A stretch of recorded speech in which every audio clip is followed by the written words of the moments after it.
Canto 31. The very tongue that first had caused me pain, biting till both my cheeks were crimsoned o'er, with healing medicine me restored again. So have I heard the lance Achilles bore, which earlier was his father's, first would wound, and then to health the wounded part restore. From that sad valley we our backs turned round, up the encircling rampart, making way, nor uttering as we crossed it any sound.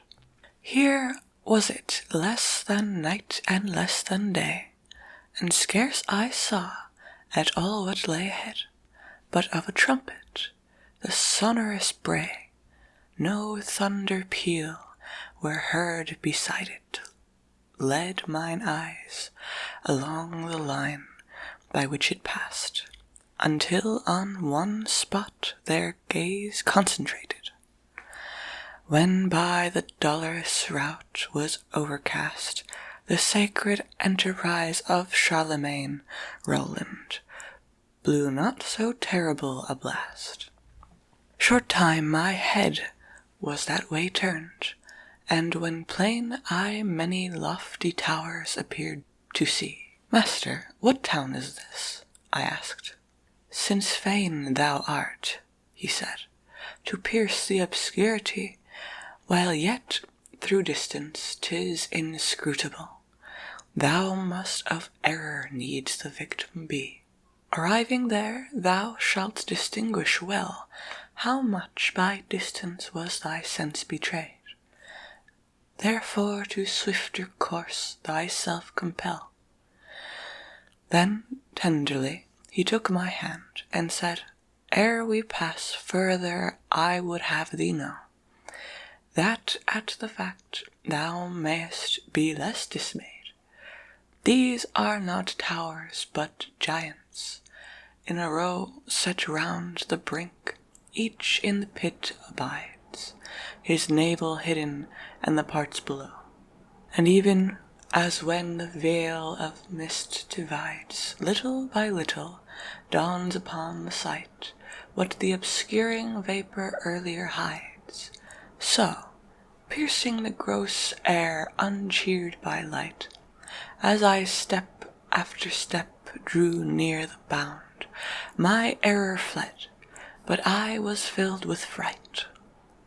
As Montredjon with towers is crowned, which from the walls encircling it arise, so, rising from the pit's encircling mound, half of their bodies towered before mine eyes, dread giants, still by Jupiter defied, from heaven whenever thunders in the skies. The face of one already I descried, his shoulders, breast, and down his belly far, and both his arms dependent by his side. When nature ceased such creatures as these are to form, she of a certainly wisely wrought, wrestling from Mars such ministers of war. And though she rue not that to life, she brought the whale and elephant, who deep shall read will justify her wisdom in this thought. For when the powers of intellect are wed to strength and evil will, with them made one, the race of man is helpless left indeed. As large and long as is St. Peter's cone at Rome, the face appeared of every limb on scale, like this was fashioned every bone, so that the bank which covered half of him as might a tunic, left uncovered yet, so much that if to his hair they sought to climb, 3 Frisians, end on end, their match had met, for 30 great palms I of him could see, counting from where a man's cloak clasp is set. Raphael mai amak zabi almi. Out of the bestial mouth began to roll which scarce would suit more dulcet psalmody. And then my leader charged him, "Stupid soul, stick to thy horn.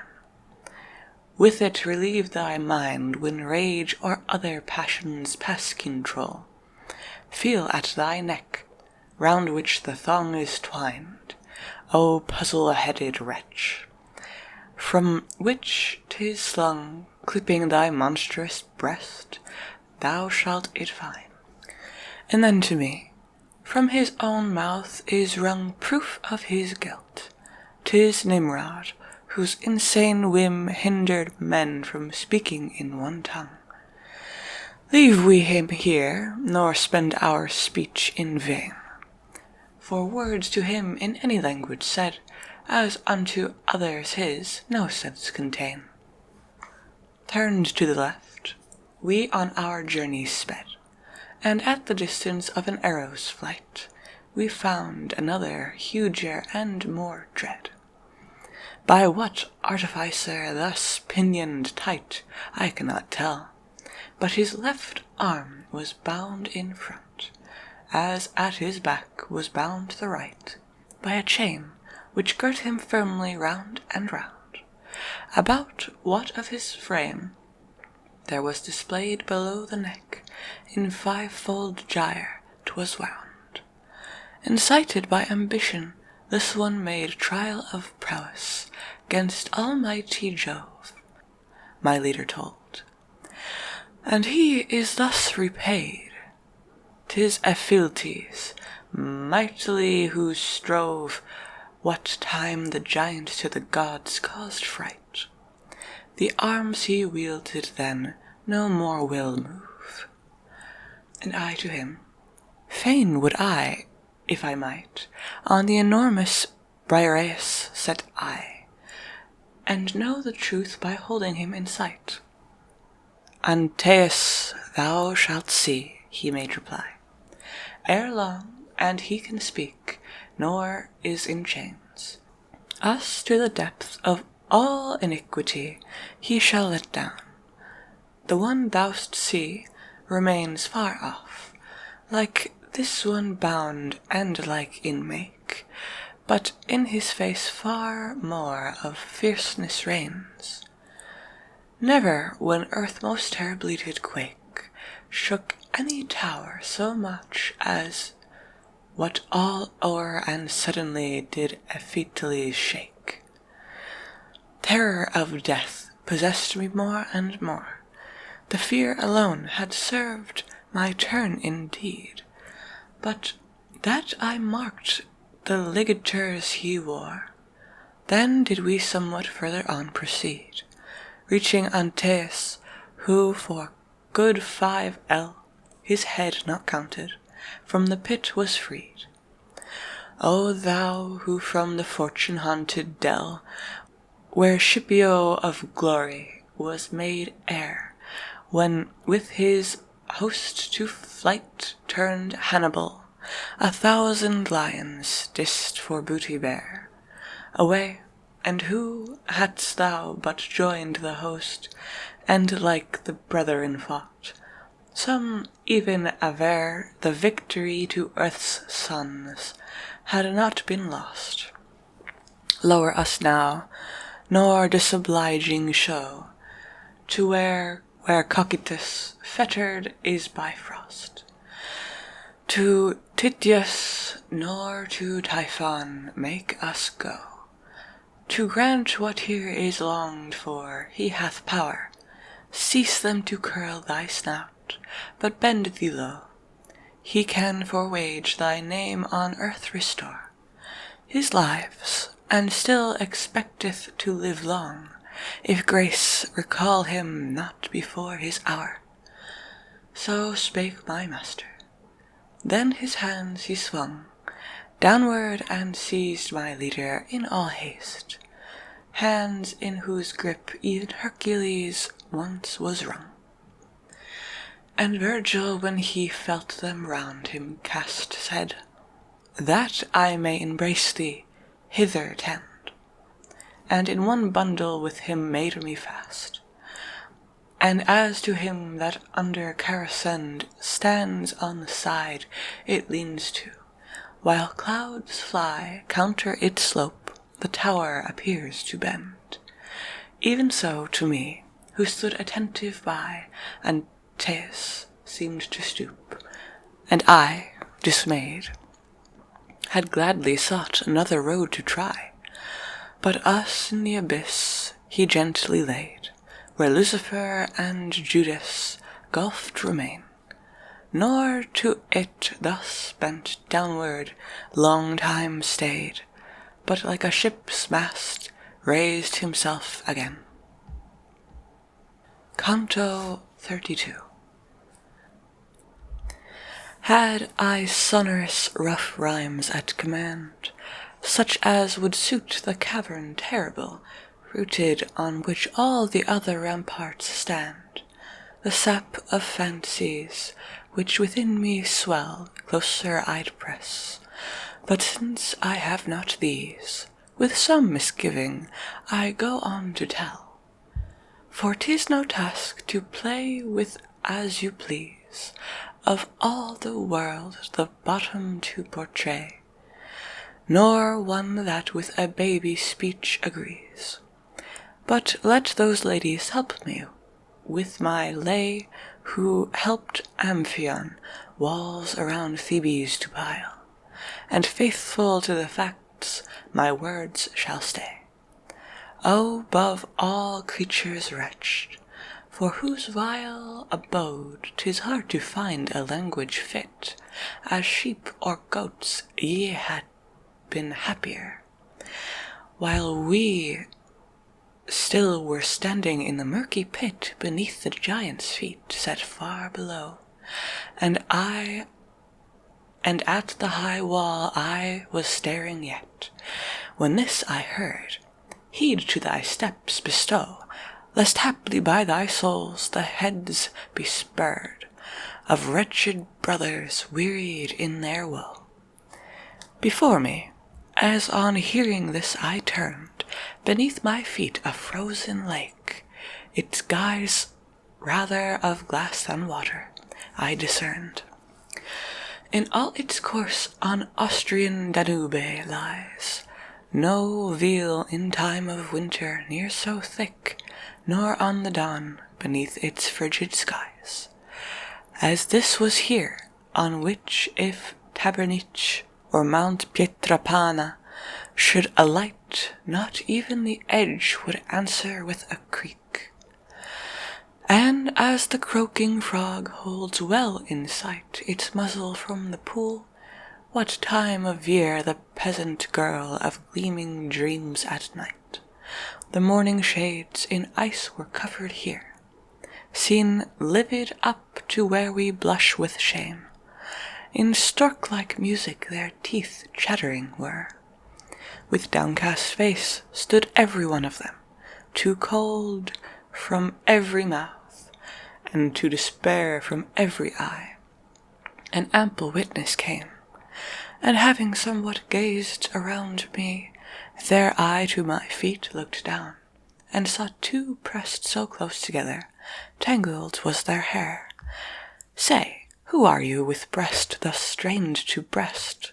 I asked, whereon their necks they backward bent, and when their upturned faces lay at rest, their eyes, which earlier were but moistened, sent tears o'er their eyelids. These frost congealed and fettered fast before they further went. Plank set to plank, no rivet ever held more firmly, wherefore goat-like either ghost butted the other, so their wrath prevailed. And one who wanted both ears, which the frost had bitten off, with face still downward thrown, asked, why with us art thou so long engrossed? If who that couple art thou'st have made known, the vale down which Bicencio's floods decline, was once their father Albert, and their own. One body bore them. Search the whole malign Cana, and thou shalt not any see more worthy to be fixed in gelatin. Not he whose breast and shadow equally were by one thrust of Arthur's lance pierced through, nor yet focaccia, nor the one that me with his head hampers, blocking out my view, whose name is Sassol Mascheroni. Well thou must him know, if thou art Tuscan too, and that thou needst not make me further tell. I'm Camichon de Pazzi, and Carlin I weary for, whose guilt shall mine excel. 1,000 faces I saw, dog-like grin, frost-bound, whence I, as now, shall always shake whenever sight of frozen pools I win. While to the centre we our way did make, to which all things converging gravitate, and me that chill eternal caused to quake, whether by fortune, providence, or fate, I know not. But as 'mong the heads I went, I kicked one full in the face, who therefore straight, "Why trample on me?" snarled and made lament.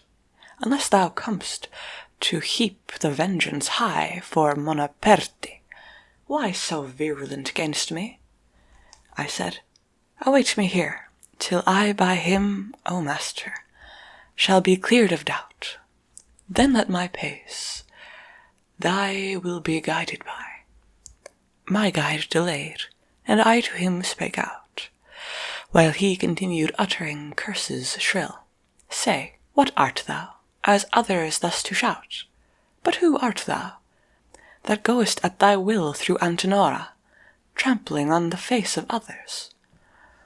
'Twere too much if thou wert still in life." "I live, and it may help thy case," was my reply. If thou renown wouldst gain, should I thy name upon my tablets place." And he, "I for the opposite am fain. Depart thou hence, nor work me further dule. Within this swamp thou flatterest all in vain." Then I began him by the scalp to pull, and, "Thou must tell how thou art called," I said, "or soon thy hair will not be plentiful."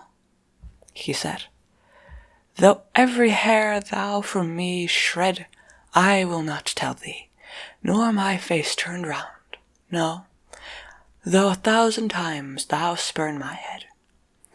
His locks ere this about my fists were round, and many a tuft I tore, while dog-like wails burst from him, and his eyes still sought the ground. Then another, then called another, 'Bocca, what now ails? Is't not enough thy teeth go chattering there, but thou must bark? What devil thee assails?' 'Ah, now,' said I, 'thou needst not aught declare, accused traitor, and true news of thee to thy disgrace I to the world will bear.' 'Begone, tell what thou wilt,' he answered me. 'But if thou issue hence, not silent keep of him whose tongue but lately wagged so free. He for the Frenchman's money here doth weep, him of Duera saw I, mayst thou tell, where sinners shiver in the frozen deep. Shouldst thou be asked who else within it dwell, thou hast the Becchera at thy side, across whose neck the knife at Florence fell. John Soldanieri may be yonder spied, with Ganelon and Tribaldel, who through Faenza's gates, when slept the city wide. Him had we left, our journey to pursue, when frozen in a hole a pair I saw. One's head, like the other's hat, showed to the view, and, as their bread men hunger-driven gnaw, the upmost tore fiercely at his mate, where nape and brain pan to a junction draw. No worse by Tydeus in his scornful hate, where Menalippus' temples gnawed and hacked, than skull and all were torn by him irate. O thou who provest by such bestial act hatred of him who by thy teeth is chewed, declare thy motive, said I. On this pact that if with reason thou with him hast feud, knowing your names and manner of his crime, I in the world to thee will make it good, if what I speak withdraw not ere the time. Canto 33. His mouth uplifting from the savage feast, the sinner rubbed and wiped it free of gore.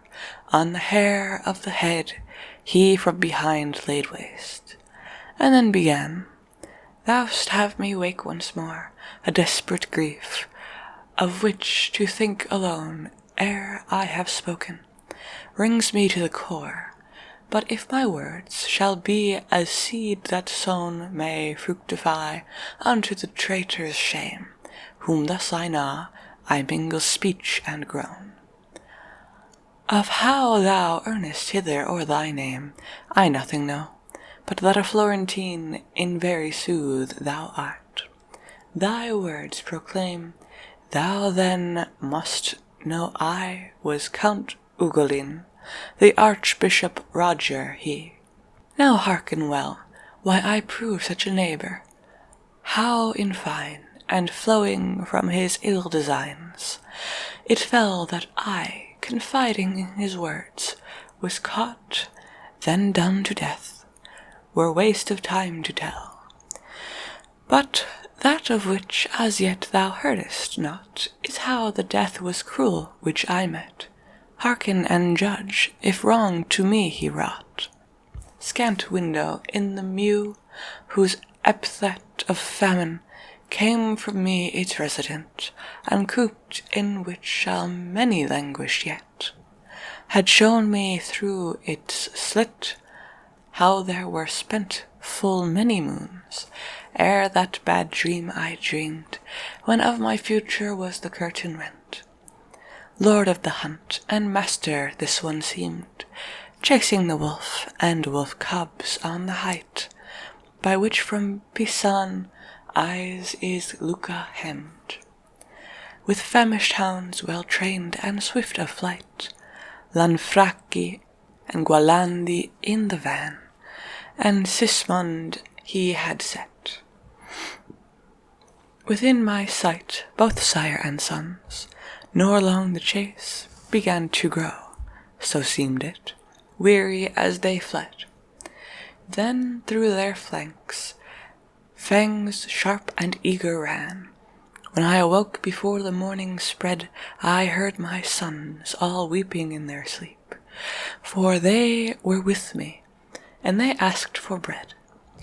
Ah, cruel, if thou canst from pity keep at the bare thought of what my heart foreknew, and if thou weepest not, what could make thee weep? Now were they wake, and near the moment drew at which 'twas used to bring us our repast. But each was fearful lest his dream came true, and then I heard under the gate made fast of that horrible tower, and thereupon I gazed in my sons' faces, silent and aghast. I did not weep, for I to stone was dazed. They wept, and darling Anselm me besought, What ails thee, father? Wherefore thus amazed? And yet I did not weep, and answered not the whole day, and that night made answer none, till on the world another sun shone out. Soon as the feeble ray of light had one in our doleful prison made aware of the four faces featured like my own, both of my hands I bit at in despair, and they, imagining that I was fain to eat, arose before me with the prayer, O Father, 'twere for us an easier pain if thou wouldst eat us. Thou didst us array in this poor flesh, unclothe us now again. I calmed me, not to swell their woe. That day and the next day, no single word we said. Ah, pitiless earth, that didst unyawning stay. When we had reached the 4th day, Gaddo, spread out at my feet, fell prone and made demand. Why, O my father, offering us no aid, there died he. Plain as I before thee stand, I saw the 3, as one by one they failed, the 5th day and the 6th.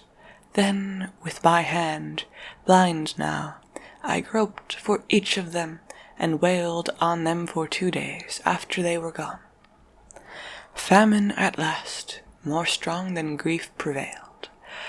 When he had uttered this, his eyes all thrown awry, upon that hapless skull he fell, with teeth that, dog-like, rasped upon the bone. Ah, Pisa, byword of the folk that dwell in the sweet country whereby the sea doth sound. Since slow thy neighbours to reward thee well, let now Gorgona and Capraia mound themselves where Arno with the sea is blent, till every one within thy walls be drowned. For though report of Ugolino went that he betrayed thy castles, thou didst wrong thus cruelly his children to torment. These were not guilty, for they were but young, thou modern Thebes, Brigata and young Hugh, and the other 2 of whom above 'tis sung. We onward passed to where another crew of shades the thick-ribbed ice doth fettered keep. Their heads not downward these, but backward through.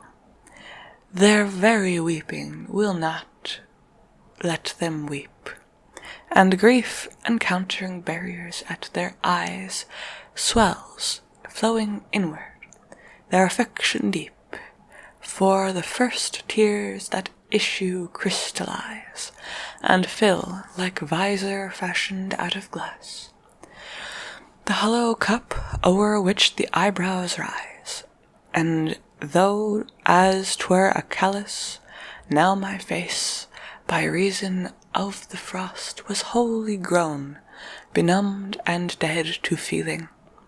I could trace, so it appeared, a breeze against it blown, and asked, O master, whence comes this?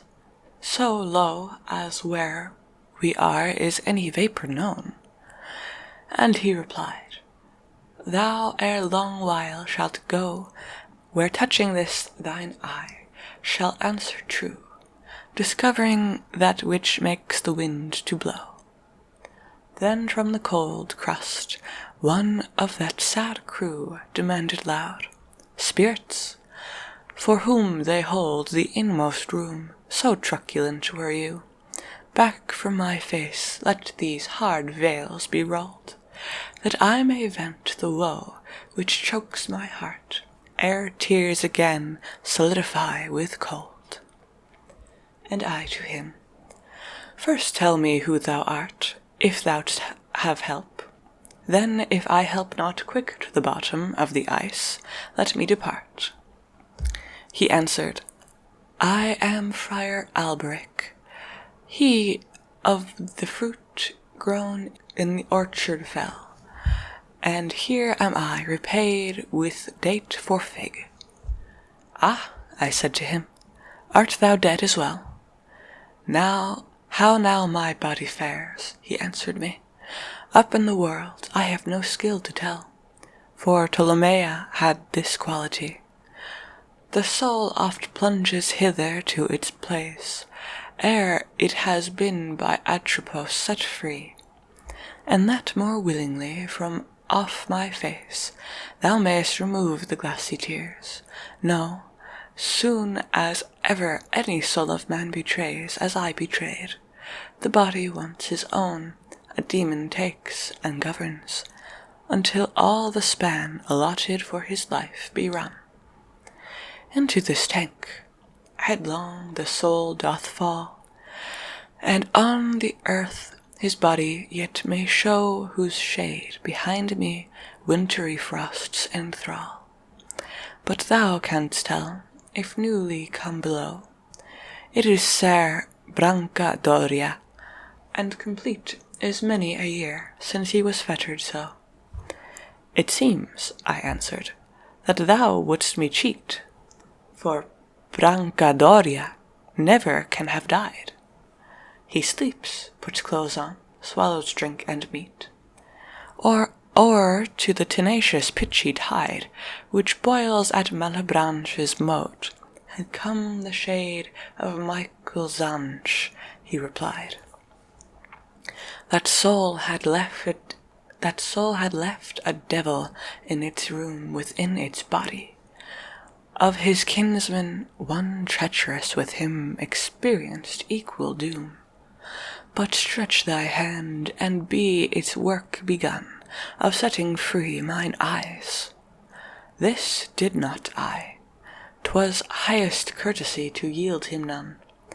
Ah, Genoese, strange to morality, ye men infected with all sorts of sin, out of the world, 'tis time that ye should die.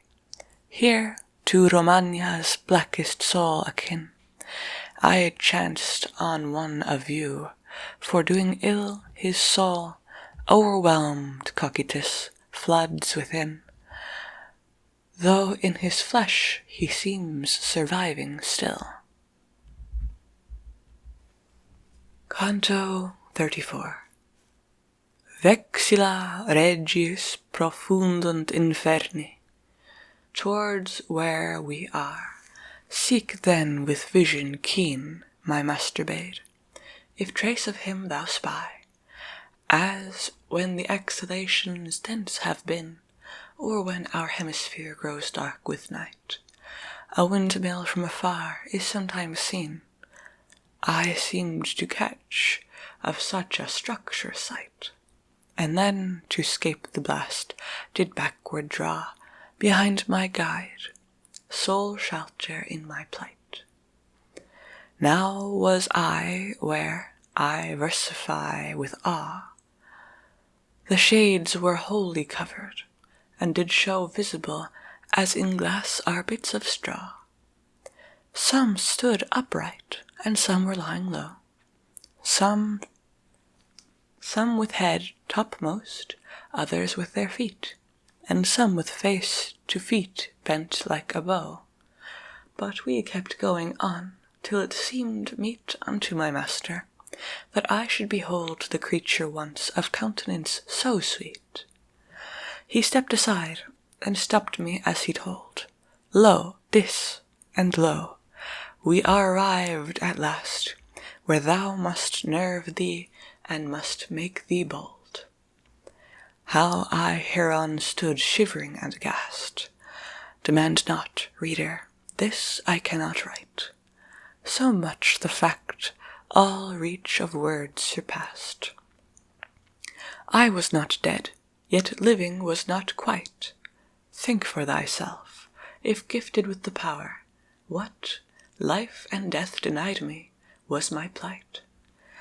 Of that tormented realm the emperor out of the ice stood free to middle breast, and me a giant less would overtower than would his arm a giant.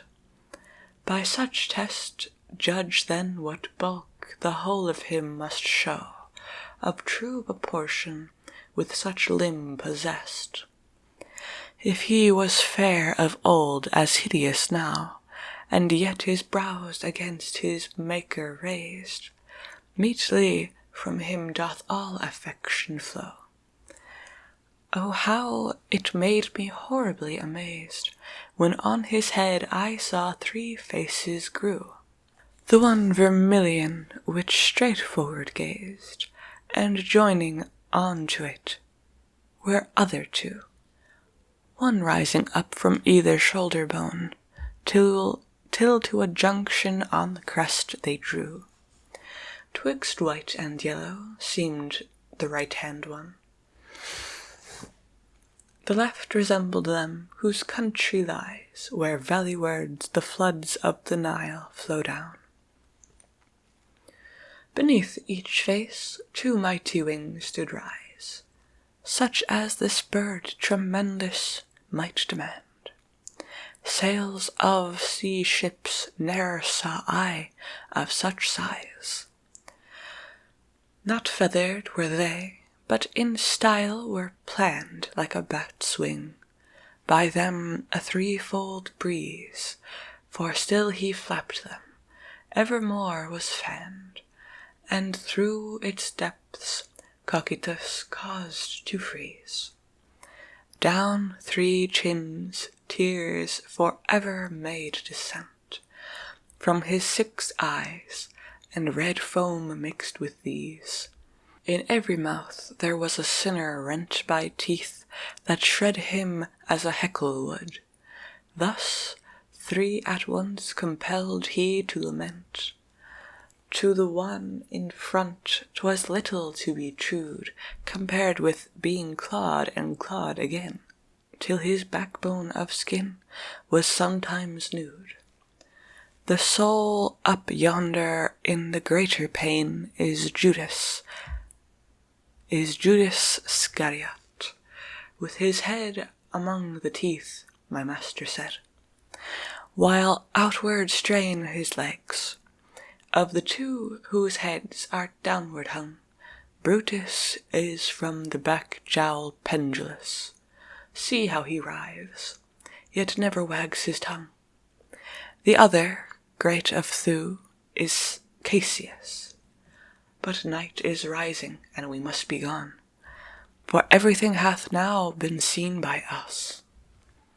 Then, as he bade, I to his neck held on, while he the time and place of vantage chose, and when the wings enough were open thrown, he grasped the shaggy ribs, and clutched them close. And so from tuft to tuft he downward went, between the tangled hair and crust which froze. We to the bulging haunch had made descent, to where the hip joint lies in it, and then my guide, with painful twist and violent, turned round his head, to where his feet had been, and like a climber closely clutched the hair. I thought to hell that we returned again. Hold fast to me, it needs by such a stair.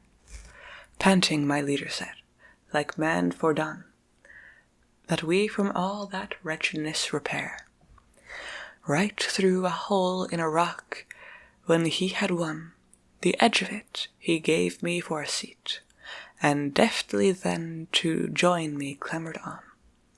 I raised mine eyes, expecting they would meet with Lucifer as I beheld him last, but saw instead his upturned legs and feet. If in perplexity I then was cast, let ignorant people think, who do not see what point it was that I had lately passed. Rise to thy feet, my master said to me.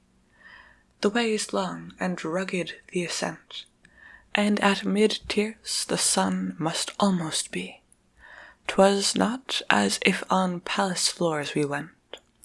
A dungeon fresh from nature's hand was this, rough underfoot and of light indigent.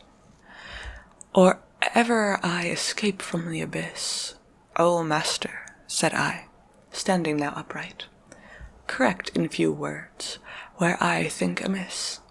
Where lies the ice? How hold we him in sight set upside down? The sun, how had it skill in so short while to pass to morn from night?